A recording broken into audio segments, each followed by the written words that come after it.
한동훈, 그다음에 지금 김건희의 비선으로 지금 친오빠가 등극했잖아요. 사진도 직접 보낸다잖아요. 기자들한테도 보낸답니다. 네. 아무런 직책이 없는 자가 지금 대통령 부부 옆에 딱 붙어가지고 사진을 찍고 사진을 보내는 역할까지 하고 있는 거예요. 이게 바로 무속 비선 실세인 겁니다.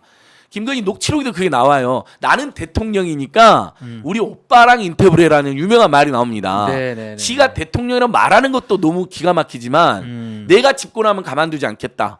사실 그 김건희 녹취록 분석하는 우리 오마이TV 제가 출연한 방송이 지금 400만 명이 넘게 보셨어요. 네. 500만 원 향해 가고 있는데 저는 그건 지금이라도 윤석열 찍으신 분들도 그걸 다시 한번 보면서 이 부부의 실체를 알아나가야 된다. 진짜 김건희 녹취록 7시간 그건 다시 봐야 될 것 같습니다. 다시 복귀를 해봐야 돼요. 사람은 사실 이렇게 변하지 않지 않습니까? 예, 그러니까 네. 그 녹취록에 왜 복귀가 필요하냐면요. 자, 자기들은 청와대가 그 국민하고 소통이 안 되기 때문에 옮겼다고 했지만 네. 김건희 녹취록이 정확히 보면 영민관을 옮기겠다. 도사들이 그렇게 타가 안 좋다고 이야기했다. 네. 그래서 그게 나옵니다. 네. 그러니까 무속 비선 비리 실세들에 의해서 청와대를 옮긴 강력한 증거가 됩니다. 그리고 사실 대통령 취임 만찬도 네. 2등 방문을 추모했던 기념했던 그 신라호텔 만찬장 영빈관에서 하지 않았습니까? 그게 네. 전부 다 이상한 겁니다. 역사적인 민족정기도 하나도 없을 뿐만 아니라 그러니까 해수부에서 이번에 아예 동해를 일본해로 표기한 지도도 본인들이 배포했습니다. 아 그렇습니까? 예, 어저께 제가 큰 문제가 됐는데 봤습니다. 대통령과 정권 핵심 실세들이 이등범을 추모하는 곳에서 취임 만찬도 하고 문재인 대통령 취임 만찬도 하나도 안 해서 취임식도 안 해가지고 사실 예산 단 한 푼도 안 썼는데 거기다 40억을 쓰고 예산 낭비를 그렇게 해대고 그러니까 해수부도 미친 거죠. 해수부는 그건 정말 황당하네요. 그러니까 동해를 주장하는 주무부서에 다른 부서면 내가 차라리 100번을 양보해서 그러니까요. 실수로 그랬다. 저는 해수부 내에 일베 세력이나 극우 극단 세력이 일본을 숭배하는 세력들이 장난질을 한 것으로 볼 수도 있다. 그냥 동해니 일본해니 싸우지 말고 일본이 하자는 대로 해주자.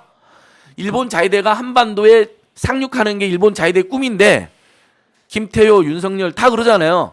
한미일 군사동맹에 와서 상륙하는 게 뭐가 문제냐는 식으로 이야기하잖아요. 과거 옛날 MB 때 그런 얘기를 했었죠. 예. 아니 지금 윤석열 대선 후보 토론에서도 토론에서 그거 지적을 받으니까 일본 토론 때 그러면 나왔습니다. 한미일 군사동맹 안 하실 겁니까? 뭐 이런 식으로 그렇죠. 자위대가 국내 올 수도 있다는 식으로 이야기하잖아요.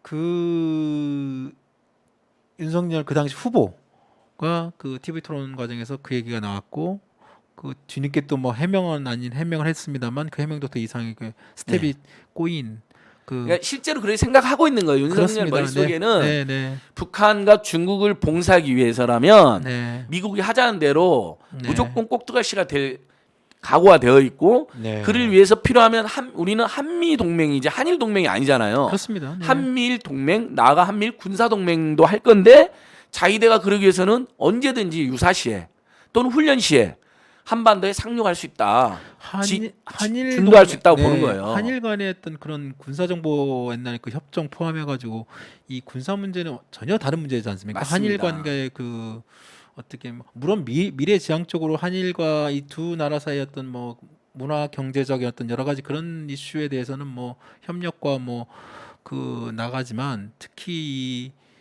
외교 특히 우리 저희 위안부 할머님들 문제 그리고 그런 역사적인 문제와 그다음에 강제징용 문제, 군사 문제 이거는 전혀 다른 문제. 그럼요. 지금 일본은 완전히 제2의 군국주의화로 지금 치닫고 있는 것인데 우리 오마이TV에도 뭐 일본 저격 아주 잘 보고 있는데요. 그다음에 지금 이 사실이 늘 안 알려진 게 있는 게 마침 일본 이야기 했으니까요. 지금 윤석열 출근길에 주한미 그 시간을 단축한다는 미명하에 주한미군 기지를 통과해서 오잖아요. 네네. 그게 굉장히 치명적인 겁니다. 치욕적이고요. 왜냐하면 그냥 주한미군 기지가 아닙니다, 여러분. 그렇죠. 우리나라의 주권자를 대표하는 주권과 독립국을 상징하는 대통령이 어쨌든 외국 군대에 주둔지를 통과하는 것도 매우 치명적이고 위험한 짓인데요. 그냥 또 주한미군 주둔지가 아니라 거기에 가보시면 우리 국민들이 이걸 잘 모르시더라고요. 거기는 주한미군 미국의 영토입니다. 우리가 그 기지를 대여해 주는 게 아니라 사실 대여인데 미국은 그걸 어떻게 처리를 하냐면요. 가보면 이렇게 써져 있어요. 이곳은 주한미군 미 합중국 영토로 영토. 없어져 있습니다. 그러니까 그냥 미군 기지가 아니라 다른 나라 영토로 매일 출퇴근을 하고 있는 거예요. 그러니까 한미 간의 불평등한 협정으로 단순히 대여를 해준 게 아니라 잠시 한국 땅을 미국에 준 겁니다. 네. 법률적으로 그렇게 되어 있어요. 실제 가보면 네. 그 유명한 팻말이 있어요. 여기는 미 합중국 영토이고 주소는 샌프란시스코로 되어 있어요. 맞습니다. 그러니까 그렇게 돼 있었죠. 다른 나라 영토로 다른 나라 제국의 군대로 출퇴근을 하고 있는 것이고요.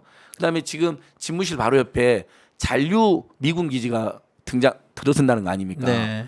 미군이 그 전 세계를 감청하는데 애슐런이 뭐니 해가지고 용산 드래곤힐 네. 부지 말씀하시는 거죠. 예 어제 저희 김종대 전 의원이 저희 오마이TV 저랑 어제 얘기하면서 그 말씀을 정확하게 하셨었죠? 해주셨습니다. 네. 정말 얼마나 치욕적이고 모욕적입니까? 그래서 지금 윤석열 오늘 나온 뉴스를 보면 이제 그 지금 주한미군 그 기지를 또 이제 반환을 미국과 다시 또 협상을 하겠다. 그리고 윤석열 대통령이 그 드래곤힐 뭐 호텔 한번 갔다 왔다까지 나왔습니다. 그러니까 이제 그걸 또 반환 또 그 기지를 또 이전하려면 그걸 이전할 수 있는 또 미군에 그만큼 또 비용이 들 것이고 맞습니다. 또 호텔을 지어줘야 예. 된다고 하고 세금이 또 또 엄청나게 엄청나게 또 들어가고 들어간다고 미국이 하고. 또 그걸 핑계로 네. 예를 들면 무기도 뭐 다 이미 철진한 무기를 팔아먹을 수도 있고 별 요구를 다 할 겁니다. 네. 왜냐하면 이건 잔류 미군 기지는 이제 필요성이 어떻게 제기된 거냐면 주한 미군이 다 이제 평택이니 이런 데 이전하게 되니까 이전됐죠. 네.